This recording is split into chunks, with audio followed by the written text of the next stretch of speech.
All right. Hey, everybody. It's Jason Blaha here, just sitting here drinking my morning coffee, looking sexy as hell as usual.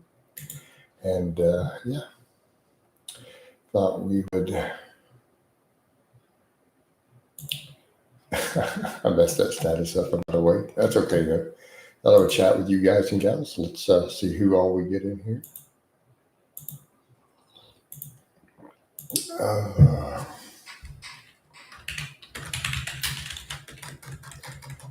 yeah, just take a moment. I noticed people didn't get the notifications in it yesterday, so I gotta figure out what's up. They got them in the coffee chat. They got them the midday, but they did not get the afternoon ones. Oh, I got to figure out what I'm going to do about that.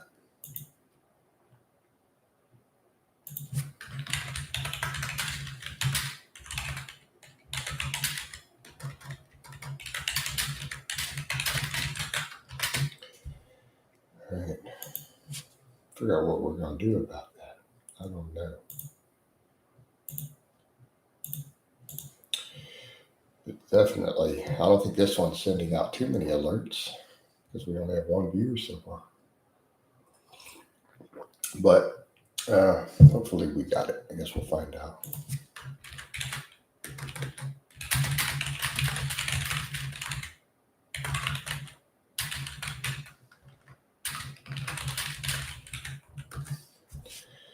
All right, so that'll tell us what's up. Well, in the meantime, I'm going to do.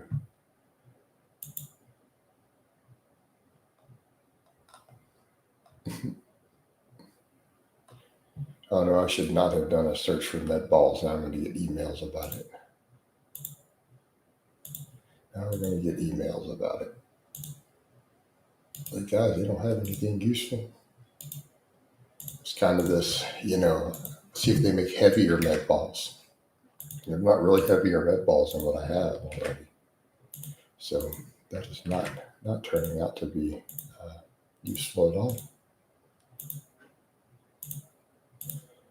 All right, get this post up and going, and then we will hopefully have some questions by then. I'll be back over to the tab in a minute here, guys.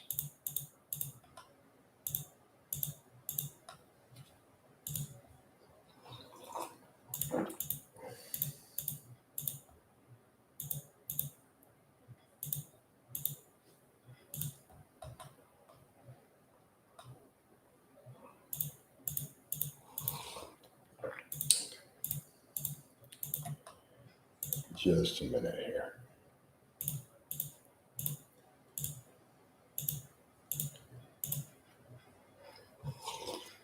Well, again, looks like not that it mattered. Not really anybody in here. What's the dealio, yeah?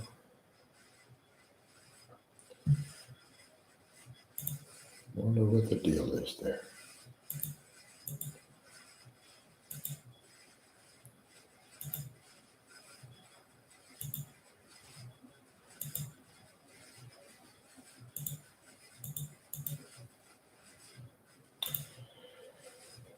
So, for those who chime in after, of course, if you want to get to the conversations, you'll have to wait till people start getting in, and these get lively. Once people start asking questions, we get some pretty in depth conversations going.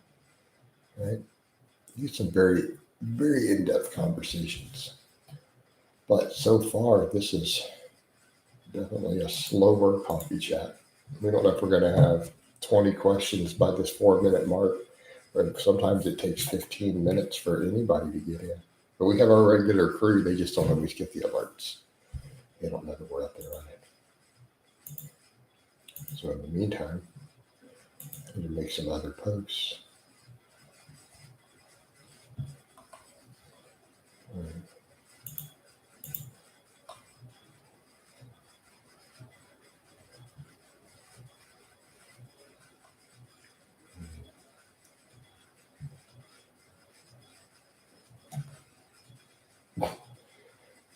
Was there a guy telling me in the comments I need heavy partials? If I want to get bigger, I need heavy partials. It's like, where do people come up with this craziness?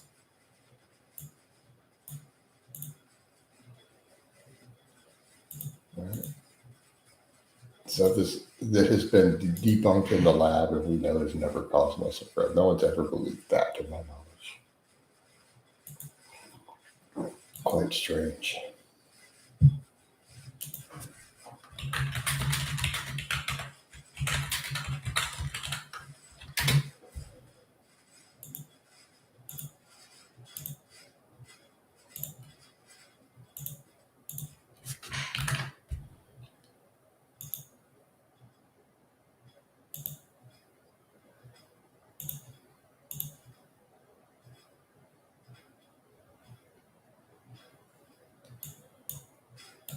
All I'm saying, that's a very, very strange position.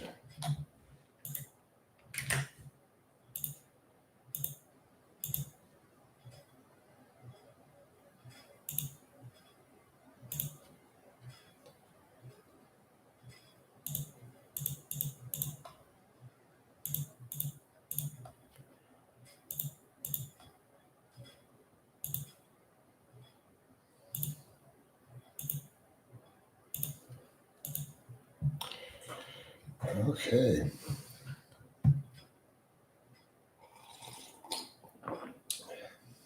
Definitely a slower live stream, though.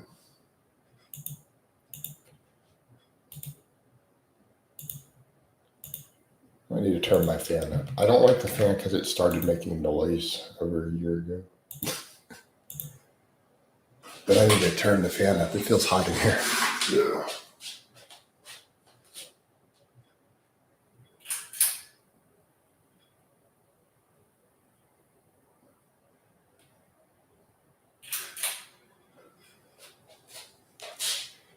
And we'll just deal with it.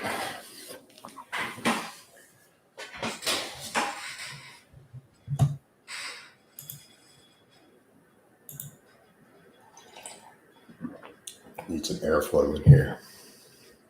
Although I have the mic set to drown out background noise as much as possible. Right. Hopefully that's not too loud. That is pretty loud. It is pretty loud. And it's cold in here. I don't get it. Yeah, I'm set up right now. That's a little bit much.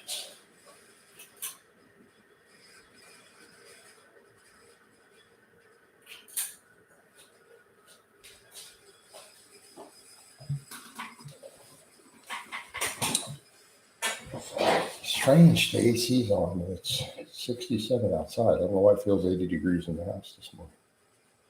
Not just because I'm drinking coffee. It's not always like that. Right.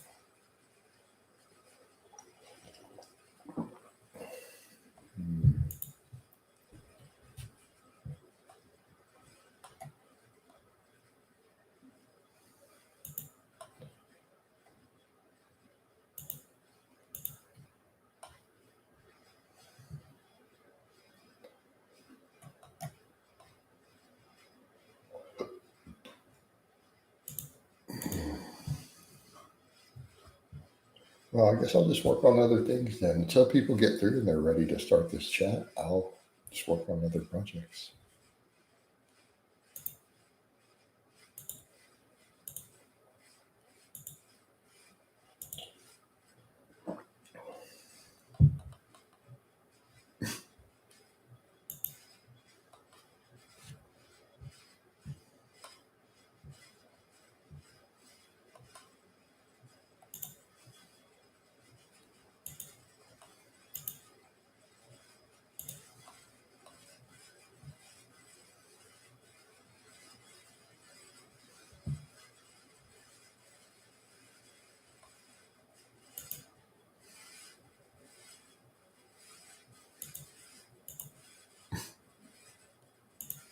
All right. Hello, what's going on, Christopher? This has been a slow coffee chat, man. The regulars are not in. I have a regular whole group of people who are in every morning. None of them are in here, Christopher. It's really strange. Maybe the notifications didn't go out. How you doing though? I'm doing good, man. I'm still waking up. I got to train today. Squat, bench, and deadlift here this morning after the coffee chat. But yeah, this is going a little slow, brother. But I'm gonna go refill my coffee. All right.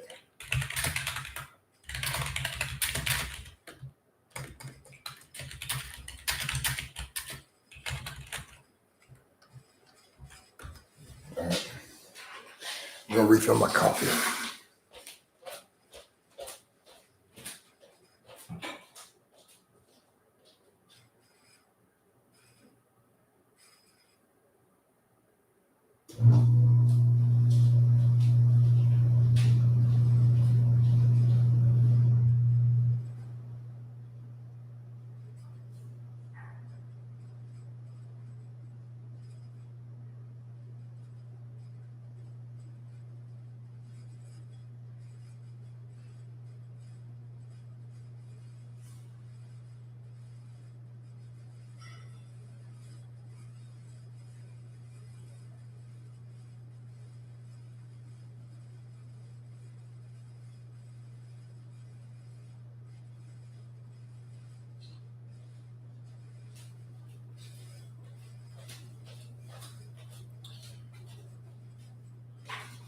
Need at least 3 of those. Yeah. Because I train fasted and I don't do pre-workouts, and I'm a coffee person, so I drink a whole pot of coffee before we train, and then we go train. And I don't eat breakfast till at least noon. I don't eat breakfast till noon personally.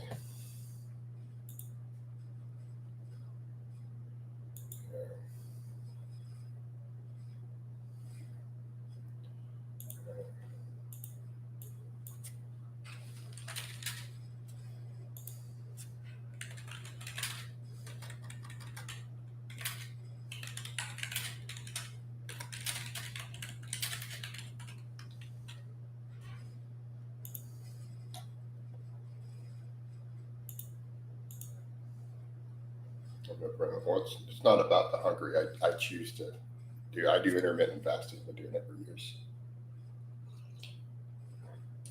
I was over 300 pounds when I got into fitness originally. So for me, I don't know what not feeling hungry is really like. Like, it's not really something I get my head around. I'm pretty much always hungry for the most part.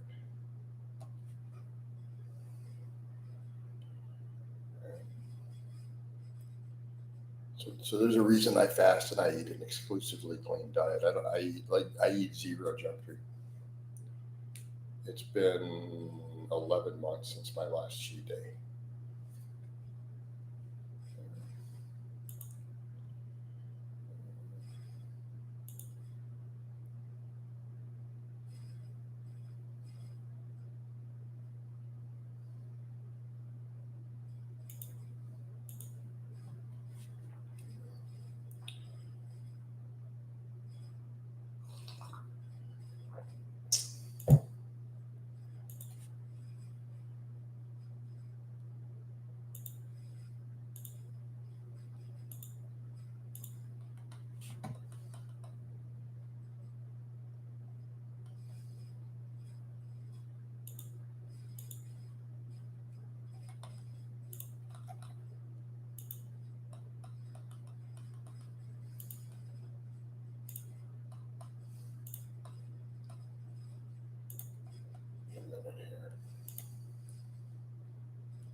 This is interesting. Something weird with the algorithm. This is the slowest coffee chat we've had in weeks. To only have one person commenting and only one like at the 14-minute mark is really, really weird. Not sure exactly what happened. I think I need to be careful on how many lives I do today. So I'm thinking I need to skip a midday. We'll do a coffee chat and I'll do an afternoon. Because if nobody gets them in their feed, there's no point in doing lives. So,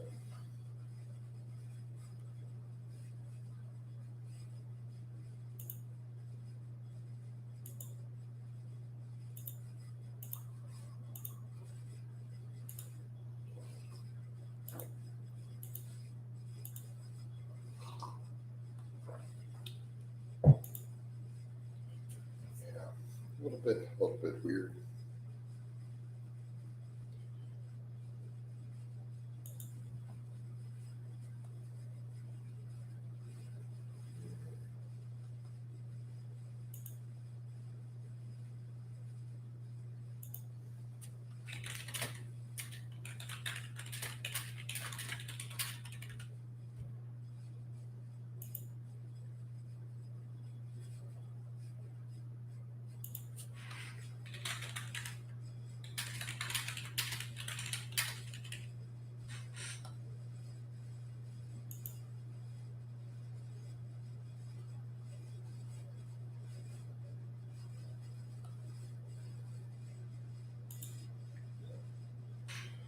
Oh man, I'm not sure why we don't have people in here.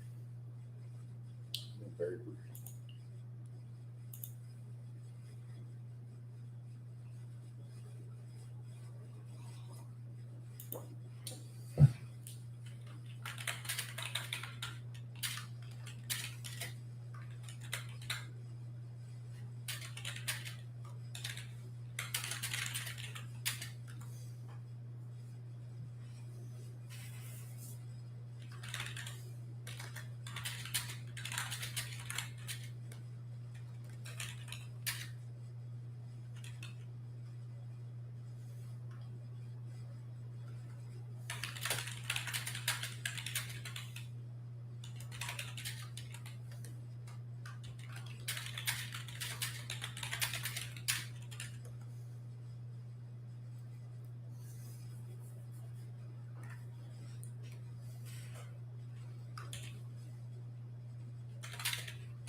Nick, I'm doing good, man. How are you doing, bro? This is a super slow coffee chat.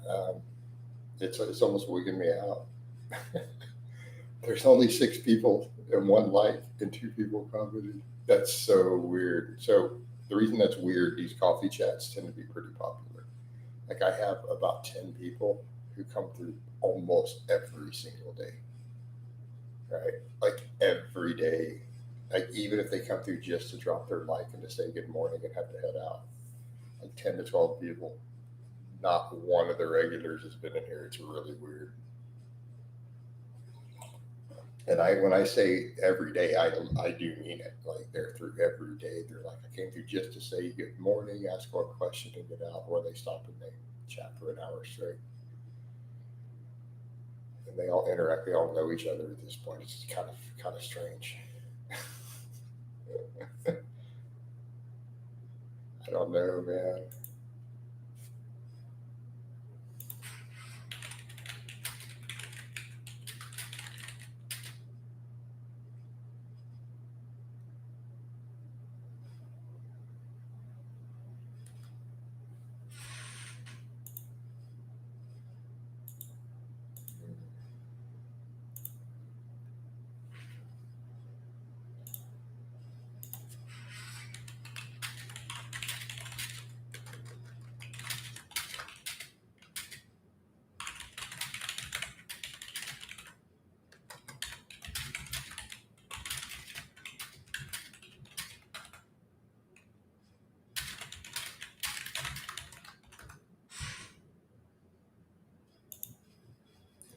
What's going on, everybody? Frankie Airball's here. Good morning, guys. How you doing, Frankie? It's kind of weird, man. None of the regulars are in. Like, there's about 10 to 12 people who are in every coffee chat every day, 7 days a week, every single day, and none of the regulars have come through. It's kind of odd. Like a lot of them have channel memberships and everything, so you'll see the stars. Like they pay for a channel membership, so they get the star and everything in here. Like nobody. I don't know if it sent notifications out. So did you guys get any sort of notification, or did it just appear in your feed? Like this is unusually slow for a coffee chat. Like these are usually pretty popular. Again, with a whole community of regular people who have banter. Some of them have rivalries. Like nobody, they're all gone today. It's weird.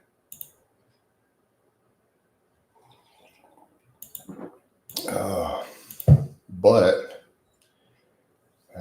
you guys have, but that's the thing. No one started a topic. So the people who are coming through aren't aware of how the coffee chats work because none of the regulars are in. People bring up conversations. They say to wait 90 minutes before coffee because it dramatically raises cortisol. That's candid. Nobody cares. It doesn't matter. So here's your problem. It doesn't dramatically raise cortisol. But why would you care?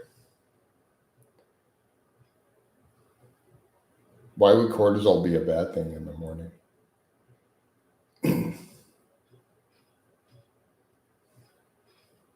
I'm not into biohacking and nonsense, but if you were to be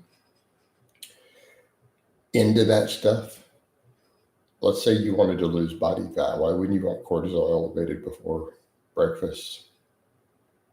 Or why wouldn't you want cortisol elevated first thing in the morning?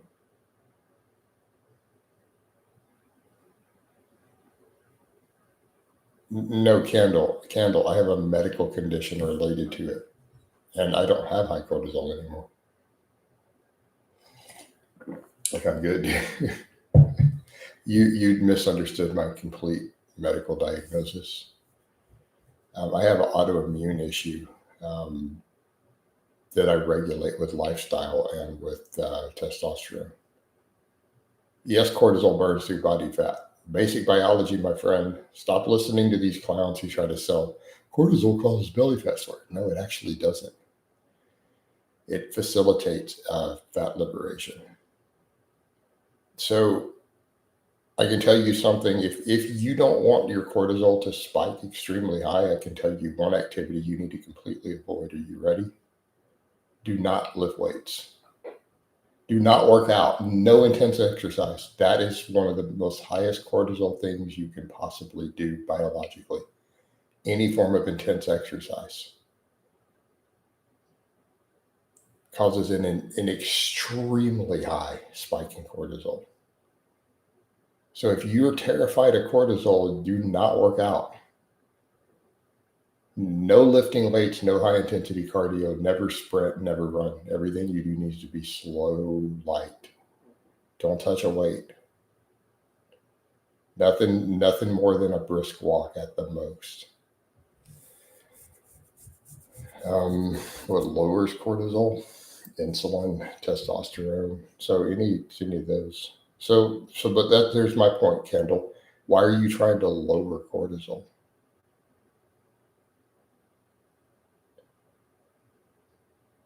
Like, do you have a medical condition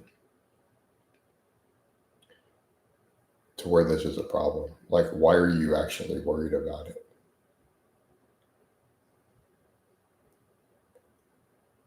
Because too low a cortisol is actually dangerous. Like, you need cortisol. It's actually deadly. So if your cortisol drops to 0, you'll die.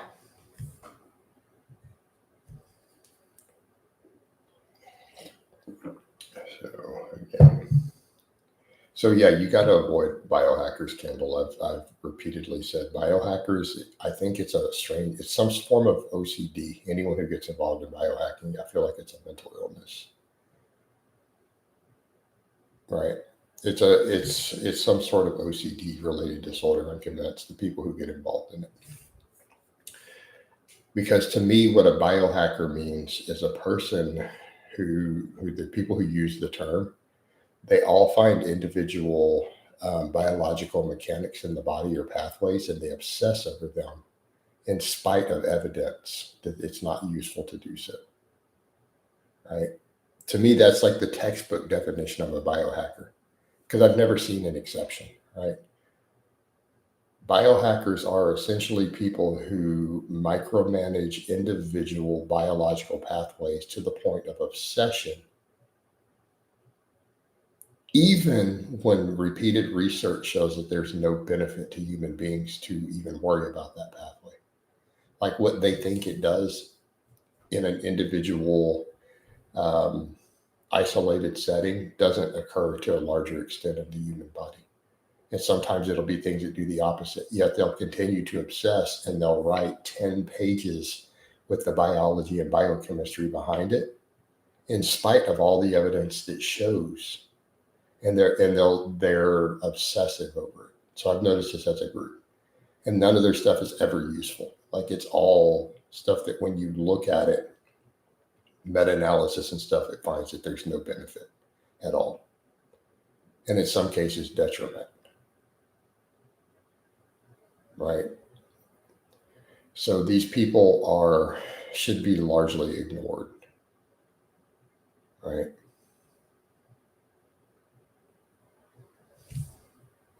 All right, I'll be right back.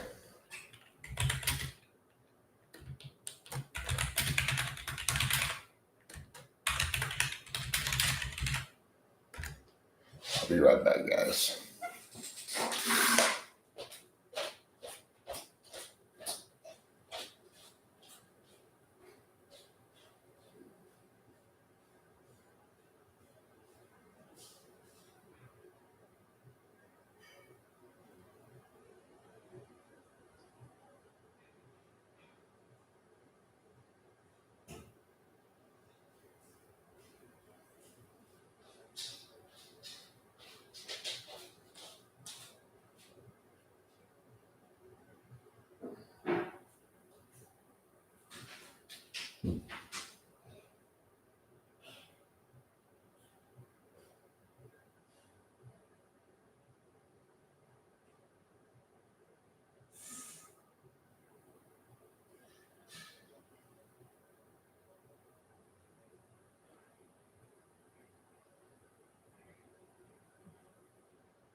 All right, we're back.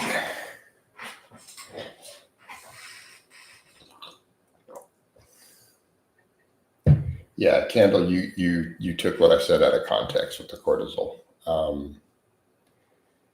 So TRT completely fixed it. As long as I stay on testosterone, my cortisol stays in the normal range. Like done. Endocrinologist fixed it with a single shot per week. A long time ago. This isn't even something from the last decade. Like this goes way back. Trying to think what year. It's 2025 now. 14 years ago. All right. Like I've been on testosterone that long. That pretty much resolved it. Like within a month. Like a month later, it was back in the normal range.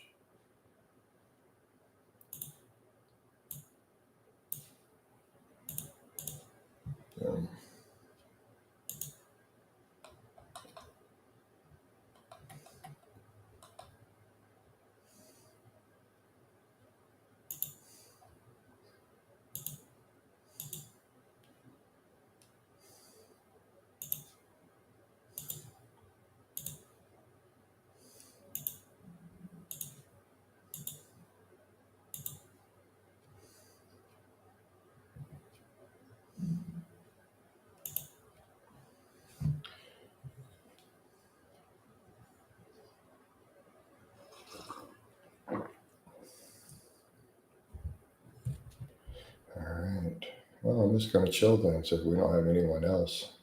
Regulars will eventually see this and come through. That's definitely a little different.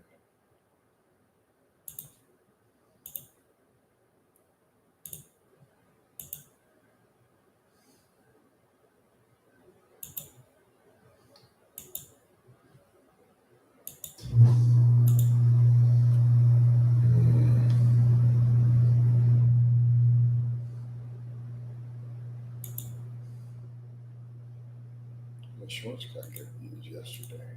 Yeah, well, somebody's hitting something.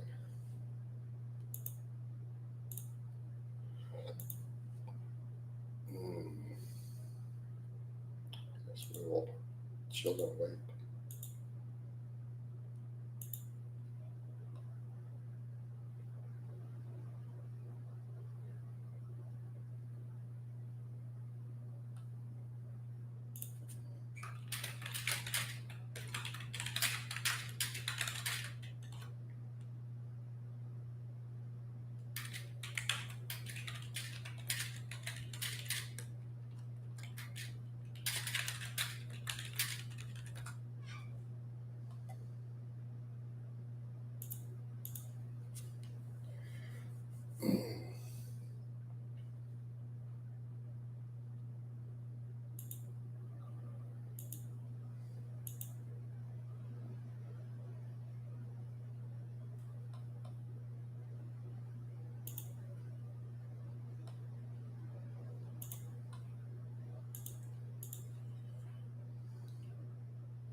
Yeah, so biohackers are definitely a group that I very much dislike. I feel like they prey on people. But what's weird is when you get one who's not making money doing it, and they'll drop in your comments somewhere, and they will give you a page-long explanation for something that you know is false. It's like you don't know what you're talking about. Like this doesn't actually happen in the real body. And Brian Johnson dude is a weirdo. Yeah, I don't follow him or know much about him honestly. But I mean, they come up with the strangest stuff, right? And what's weird is they'll be obsessive with these ideas. Because we got semi-regular through finally. This has been kind of weird. None of the regulars have been through it. All zero of my regular people will see this.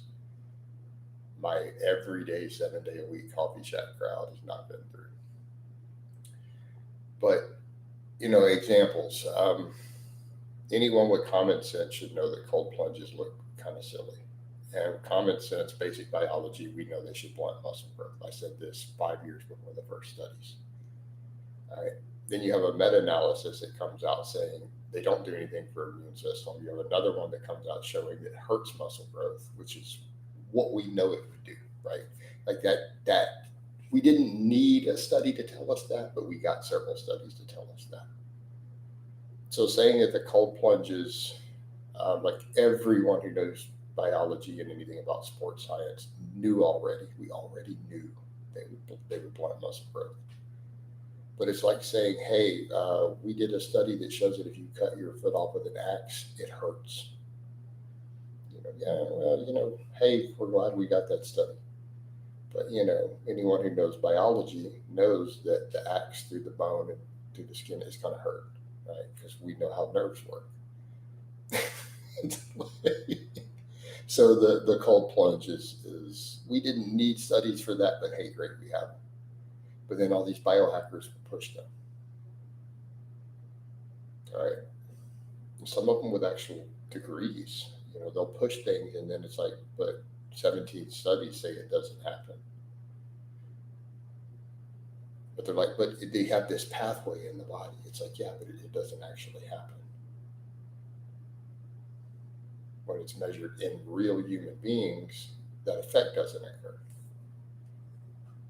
But they'll be insistent on it, especially if they put it in one of their books. Oh man.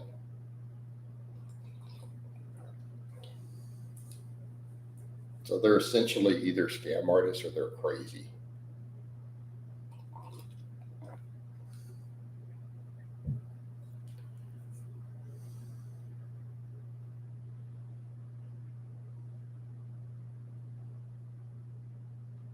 Right?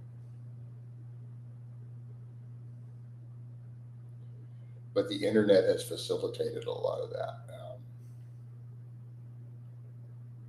And they'll get stuff flat wrong. Like they'll get so tied up in individual mechanistic stuff in the body that they completely ignore larger data. And I think we see it a lot right now with saturated fat people who are so insistent that saturated fat is not harmful and seed oils are bad, in spite of overwhelming, ridiculous amounts of evidence contradicting their ideas. I'm talking meta-analysis, large-scale studies, controlled clinical trials in the metabolic ward. Like, all of their stuff is make-believe. But look at the amount of material you can find on any social media discussing why you should be cooking and stable saturated fats and so on. And it's like you're killing people. Like, you are going to give yourself and your family a heart attack long term. This is dumb. And whereas in people with but none of them have common sense. And people who get involved in biohacking lack common sense. Common sense would dictate, hey, if you don't want to be fat and have heart attacks, you probably shouldn't be cooking in a lot of fats. It's just not a good idea. But they'll argue mechanistic data ad nauseum in favor of the most unhealthy stuff, thinking that it's the most healthy because of some minor mechanistic thing. So in this case, they'll talk about concerns with oxidation and oxidative stress from the heat. And it's like, what they're failing to understand is, even if you're right, the other negatives are so overwhelmingly bad in the choice that you made that it's still the more deadly choice. It's not safe at all. They're more concerned with possible oxidative stress than they are with real inflammation and the accruing of arterial plaque. Well, that's the number one cause of death in the United States, right? Number one cause of death. If we were to bring it down to something in the body, that is the number one cause of death in our country. It's number one, top of the list. And they're worried about oxidative stress. And I'm like, eat fruits and vegetables. This is ridiculous. Hey man, how's it going? I'm doing good, Christy's grandma. This is one of the strangest coffee chats I've had in over a month. Like, we're 38 minutes deep and none of my regular morning crowd have come through. I have like 10 to 12 people who come through 7 days a week. Some of them sitting here for an hour, talking, chatting.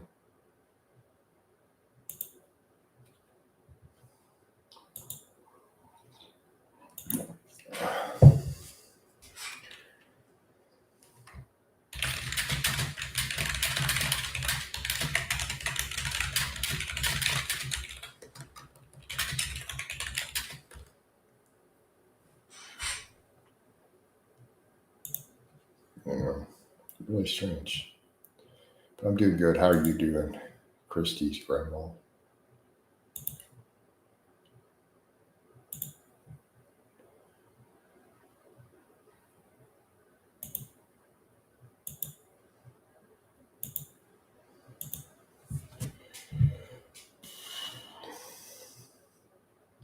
Yep. So we had, the only conversation we really had was biohackers. So that's the interesting thing. People will go on and on about this, and those of us who know nutrition and care about fitness, and people like me who are still elite athletes at the age of 48, who eat a very clean diet. Like, why would you're arguing about what's worse out of the bad stuff you could eat. You're like, let's do the worst things we could possibly think of for food and argue about which one is safer or more deadly, and then still get it wrong. All right. Doing fine. New viewer after seeing your channel recommended. Looks promising. Awesome. Hey, thanks, Christy. Yeah, that's weird. I'm getting new people in here this morning, and normally my coffee chats, sends alerts out, and I have a regular morning crowd. We're 40 minutes deep, and my regular people are not here. 0 of them. I mean, I've got channel members who come through who have the highlighted names and stars because they pay for the channel membership. I have all that. It's really weird. Not one of them has come through. And I even put a community tab post up. Like, some of these people will be in here making hundreds of comments and banter back and forth. Like, it's weird. My whole morning crowd is community is gone because I have an afternoon crowd and a morning crowd. I think it's because yesterday I got to not do the midday. It seems like it kills the alerts. But we cover a lot of stuff in here, man. We get into everything from obviously fitness topics to philosophy, pew, physics. I'm kind of a gun guy. How's your recomp's doing? Well, Nick, look at the footage. I'm looking bigger. Like, I'm not gaining weight, but I'm like, I look bigger. It's kind of strange. So if you look at the community tab, this is not an edited picture. This is just me. A screenshot from my sleds. All right, yesterday. Like, that is just an unaltered screenshot on that community tab post. All right. Oh, I look terrible in the mornings. Like, the sun's not up. So as soon as the sun comes up and we do the afternoon streams, I have pinky sized veins all the way up my arms. But when it's still dark and it's morning, it's a little different. It is insanely hot in my house. I turned the AC down. I don't want to turn the fan up because it gets too loud. Like, I want to turn my fan up, but it's really loud. I think I mainly see the morning chat since it's midday here. Yeah, fair enough, Christy. Sean, Jason, do you encourage your clients to jog bare feet? I mean, I run barefoot.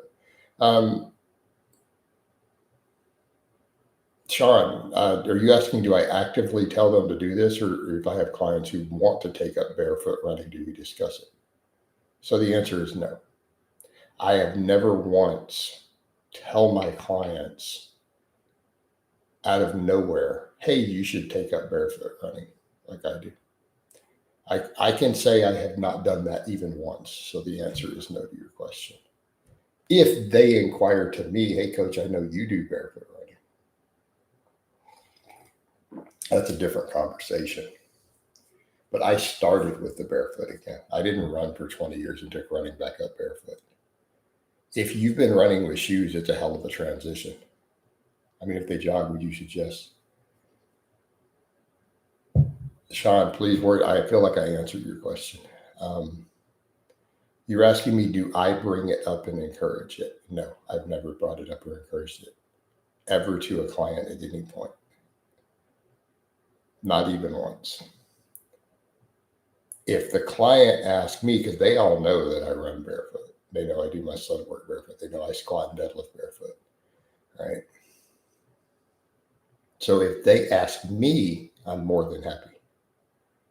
But no, I never actually have brought the topic up with a client personally myself. Fair?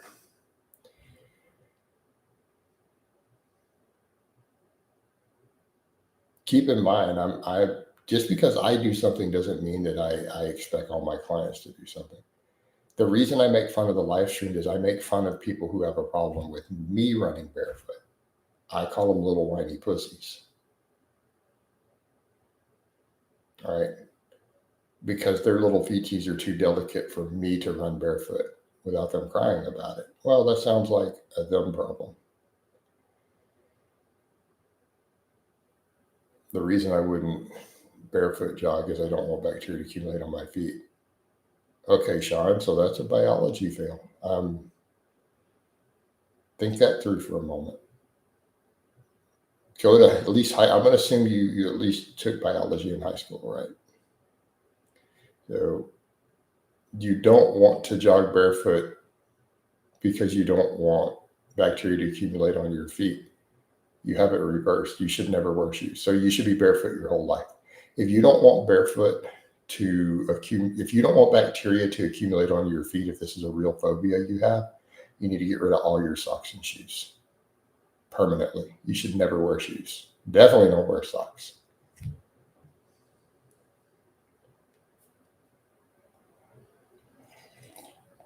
You said bacteria to accumulate.